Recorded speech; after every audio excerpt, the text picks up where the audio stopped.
DK Shivakumar sir ನನ್ನನ್ನ ಮತ್ತೆ minister ಮಾಡಿ ಅಂತ ಕುಟುಂಬಸ್ಥರೊಂದಿಗೆ ಈಗ ಡಿಕೆ ಶಿವಕುಮಾರನ್ನ ಲಕ್ಷ್ಮೀ ಹೆಬ್ಬಾಳ್ಕರ್ ಭೇಟಿ ಮಾಡಿದ್ದಾರೆ. ಸಿಎಂ ಡಿಕೆ ರನ್ನ ಭೇಟಿ ಆಗಿರುವಂತದ್ದು ಶಾಸಕಿ ಲಕ್ಷ್ಮೀ ಹೆಬ್ಬಾಳ್ಕರ್. ಡಿಕೆ ಶಿವಕುಮಾರ್ ಸರ್ ನನ್ನನ್ನ ಮತ್ತೆ ಮಿನಿಸ್ಟರ್ ಮಾಡಿ ಅಂತ ಕುಟುಂಬಸ್ಥರೊಂದಿಗೆ ಈಗ ಡಿಕೆ ಶಿವಕುಮಾರನ್ನ ಲಕ್ಷ್ಮೀ ಹೆಬ್ಬಾಳ್ಕರ್ ಭೇಟಿಯಾಗಿದ್ದಾರೆ. ಸಿಎಂ ಡಿಕೆ ಭೇಟಿಯನ್ನ ಮಾಡಿದಂತಹ ಶಾಸಕಿ ಲಕ್ಷ್ಮೀ ಹೆಬ್ಬಾಳ್ಕರ್ ಕುಟುಂಬ ಬೆಳಗಾವಿಯಲ್ಲಿ ವಾಸ್ತವ್ಯವನ್ನ ಹೂಡಿದಂತಹ ಸಿಎಂ ಡಿಕೆ ಶಿವಕುಮಾರ್ ಸಿಎಂ ಡಿಕೆಗೆ ಟಿಫನ್ ತಂದಿದ್ದ ಹೆಬ್ಬಾಳ್ಕರ್ ತಾಯಿ ಹಾಗೂ ಸಹೋದರಿಯರು. ಟಿಫನ್ ತಂದಂತಹ ಲಕ್ಷ್ಮೀ ಹೆಬ್ಬಾಳ್ಕರ್ ತಾಯಿ ಗಿರಿಜಾ ಹಟ್ಟಿಹೊಳಿ ಅವರು ಡಿಕೆ ಶಿವಕುಮಾರ್ ಅವರಿಗೆ ಟಿಫನ್ ತಂದಿದ್ದಾರೆ. ಅರ್ಧ ಗಂಟೆ ಡಿಕೆ ಜೊತೆ ಹೆಬ್ಬಾಳ್ಕರ್ ಕುಟುಂಬಸ್ಥರಿಂದ ಚರ್ಚೆಯನ್ನ ಮಾಡಲಾಗಿದೆ. ರಾಜ್ಯ ರಾಜಕೀಯದಲ್ಲಿ ಈಗ ಹೊಸ ಚರ್ಚೆಗೆ ಕಾರಣವಾಗಿದೆ ಈ ಭೇಟಿ. ಸಚಿವ ಸ್ಥಾನದ ಮೇಲೆ ಕಣ್ಣಿಟ್ಟಿರುವಂತಹ ಲಕ್ಷ್ಮೀ ಹೆಬ್ಬಾಳ್ಕರ್ ಮಂತ್ರಿಗಿರಿಯ ಬಗ್ಗೆ ಇಲ್ಲಿ ಲಕ್ಷ್ಮೀ ಹೆಬ್ಬಾಳ್ಕರ್ ಚರ್ಚೆ ನಡೆಸಿದ್ರಾ ಅನ್ನುವಂತಹ ಪ್ರಶ್ನೆ ಇದೆ.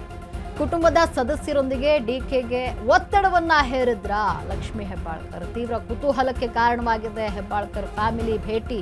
ಡಿಕೆ ಶಿವಕುಮಾರನ್ನ ಏನು ಭೇಟಿ ಮಾಡಿದ್ದಾರೆ ಇದೀಗ ರಾಜ್ಯ ರಾಜಕೀಯದಲ್ಲಿ ಸಾಕಷ್ಟು ಚರ್ಚೆಗೆ ಕಾರಣ ಆಗಿದೆ. ಡಿಕೆ ಶಿವಕುಮಾರ್ ಸರ್ ನನ್ನನ್ನ ಮತ್ತೆ ಮಿನಿಸ್ಟರ್ ಮಾಡಿ ಅಂತ ಕುಟುಂಬಸ್ಥರೊಂದಿಗೆ ಡಿಕೆ ಶಿವಕುಮಾರನ್ನ ಲಕ್ಷ್ಮೀ ಹೆಬ್ಬಾಳ್ಕರ್ ಭೇಟಿ ಮಾಡಿದ್ರ.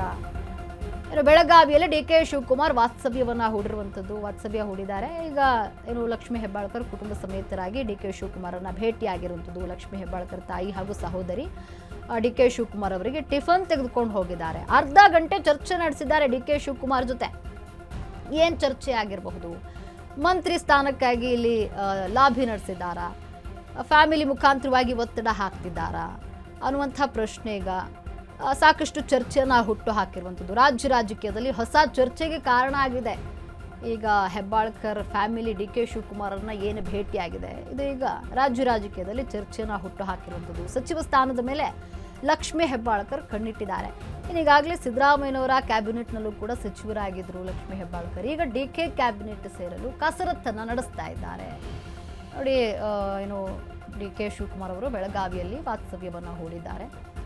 ಇದೀಗ ಬೆಳಗಾವಿಯಲ್ಲಿ ಡಿಕೆ ಶಿವಕುಮಾರನ್ನ ಭೇಟಿಯಾಗಿದ್ದಾರೆ Lakshmi Hebbalkar family. CM DK ರನ್ನ ಭೇಟಿ ಮಾಡಿದಂತಹ ಶಾಸಕಿ ಬೆಳಗಾವಿಯಲ್ಲಿ ರಾಮದುರ್ಗ ಶಾಸಕ ಅಶೋಕ್ ಪಠಾಣ್ ಆಗ್ರಹಿಸಿದ್ದಾರೆ. ಪದೇ ಪದೇ ಚಿಕ್ಕ ಮಕ್ಕಳಂತೆ ಮಂತ್ರಿಗಿರಿ ಕೇಳೋದಿಲ್ಲ, ಸಚಿವ ಸ್ಥಾನಕ್ಕಾಗಿ ಹಿಂದೆ ಬೀಳಲ್ಲ, ನಮಗೂ ಗೌರವ ಇದೆ ಸ್ವಾಮಿ. ಪದೇ ಪದೇ ಕೇಳಲ್ಲ ಮಕ್ಕಳ ತರ. ಸಚಿವ ಸ್ಥಾನಕ್ಕಿಂತಲೂ ಸ್ವಾಭಿಮಾನ ದೊಡ್ಡದಾಗಿರುತ್ತೆ. 12,000 ಲೀಡ್ನಲ್ಲಿ ಗೆದ್ದಿದ್ದೇನೆ, ಮುಂದೆ 25,000 ಲೀಡ್ನಲ್ಲಿ ಗೆಲ್ತೀನಿ. ಬೆಳಗಾವಿಯಲ್ಲಿ ರಾಮದುರ್ಗ ಶಾಸಕ ಅಶೋಕ್ ಪಠಾಣ್ ಆಗ್ರಹಿಸಿದ್ದಾರೆ. ಬೆಳಗಾವಿ ಜಿಲ್ಲೆಗೆ 3 ಸಚಿವ ಸ್ಥಾನವನ್ನ ಕೊಡಬೇಕು ಅಂತ ಬೆಳಗಾವಿಯಲ್ಲಿ ರಾಮದುರ್ಗ ಶಾಸಕ ಅಶೋಕ್ ಪಠಾಣ್ ಆಗ್ರಹಿಸಿದ್ದಾರೆ. ಪದೇ ಪದೇ ಚಿಕ್ಕ ಮಕ್ಕಳಂತೆ ಮಂತ್ರಿಗಿರಿಯನ್ನ ಕೇಳೋದಕ್ಕಾಗಲ್ಲ, ಸಚಿವ ಸ್ಥಾನಕ್ಕಾಗಿ ಹಿಂದೆ ಬೀಳಲ್ಲ, ನಮಗೂ ಗೌರವ ಇದೆ, ಸಚಿವ ಸ್ಥಾನಕ್ಕಿಂತ ಸ್ವಾಭಿಮಾನ ದೊಡ್ಡದು ಅಂತ ಇಲ್ಲಿ ಹೇಳ್ತಾ ಇರುವಂಥದ್ದು. ಸಚಿವ ಸ್ಥಾನಕ್ಕಿಂತ ಸ್ವಾಭಿಮಾನ ದೊಡ್ಡದಾಗಿರುತ್ತೆ ಅಂತ ಈಗ ಹೇಳಿಕೆನ ನೀಡಲಾಗ್ತಾ ಇದೆ. ಅದರಿಂದ ಸುದೀರ್ಘವಾಗಿ ನಾನು ಮಂತ್ರಿಮಂಡಲಕ್ಕೆ ನಮಗೆ ಸೇರಿಸ್ಕೊಡಿ ಅಂತ ನಾವೇನು ಕೇಳಿಲ್ಲ. ಯಾಕಂದ್ರೆ ಅವ್ರಿಗೆಲ್ಲ ಗೊತ್ತಿದೆ, ನಾವೆಲ್ಲ ಭಾಳ ಸೀನಿಯರ್ ಇದ್ದೀವಿ, ಕರೆಕ್ಟ್ ಟೈಮ್ಗೆ ನಾವು ಏನು ಮಾಡಬೇಕು ಮಾಡ್ತೀವಿ ಅಂತ ಹೇಳಿದ್ದಾರೆ. ನಾವು ಪದೇ ಪದೇ ಸಣ್ಣ ಹುಡುಗರ ಥರ ನಾವು ಮಂತ್ರಿ ಮಾಡಿ ನಾನು ಹಿಂದೆ ಬಿಡಲ್ಲ. ಯಾಕಂದ್ರೆ ನಮಗೂ ಒಂದು ಗೌರವ ಇದೆ. Self respect is very important for the ಮಿನಿಸ್ಟ್ರಿಕ್ಕಿನ ದೊಡ್ಡದು ಸ್ವಾಭಿಮಾನ ದೊಡ್ಡದಿರ್ತದೆ. ಆದ್ದರಿಂದ ನಾವು CM ಗೊತ್ತಿದೆ, ನಾವು ಎಷ್ಟು ಕೆಲಸ ಮಾಡಿದ್ವಿ, ಎಷ್ಟು ವರ್ಷದಿಂದ ದುಡಿತಾ ಇದ್ವಿ, ನಿಷ್ಠಾವಂತರ ಇದೀವಿ ಅಂತ ಗೊತ್ತಿದೆ. ಅವರು ಸಂದರ್ಭ ಕರೆಕ್ಟಾಗಿ ಅವರು ಮಂತ್ರಿಮಂಡಲ ಮಾಡ್ತಾರೆ ಅಂತ ನಾನು ಎಕ್ಸ್ಪೆಕ್ಟ್ ಮಾಡ್ತೀನಿ. ನಾನು ಮುಂದಿನ ಚುನಾವಣೆಗೆ ರೆಡಿ ಆಗ್ತಾ ಇದ್ದೀನಿ. ಈಗಾಗಲೇ ಈ ಸರಿ 12,000 ಲೀಡಿಂಗ್ ಇದೆ, ಈ ಸರಿ 25,000 ಲೀಡಿಂಗ್ ಮಾಡಿ ಆಮೇಲೆ ನೆಕ್ಸ್ಟ್ ಗೆದ್ದ ಮೇಲೆ ಆಮೇಲೆ ರಿಟೈರ್. ಈಗ ರಾಜಕೀಯದವ್ರು ಎಲ್ಲರಿಗೂ ಗೊತ್ತಾ, ಎಲ್ಲರೂ ಹೇಳ್ತಾರೆ ನಾವು ಕೊನೆ ಎಲೆಕ್ಷನ್ ಅಂತ, ಸಾಯೋವರೆಗೂ ನಾವೇ ಇರಬೇಕು ಇರೋ ವಿಚಾರ. ಎಲ್ಲರೂ ಸುಮ್ಮನೆ ನಾನೇನಿದ್ರು ಡೈರೆಕ್ಟಾಗಿ ಹೇಳ್ತೀನಿ, ಹಿಂದೆ ಮುಂದೆ ಸುದೀರ್ಘವಾಗಿ ನಾನು ಮಂತ್ರಿಮಂಡಲ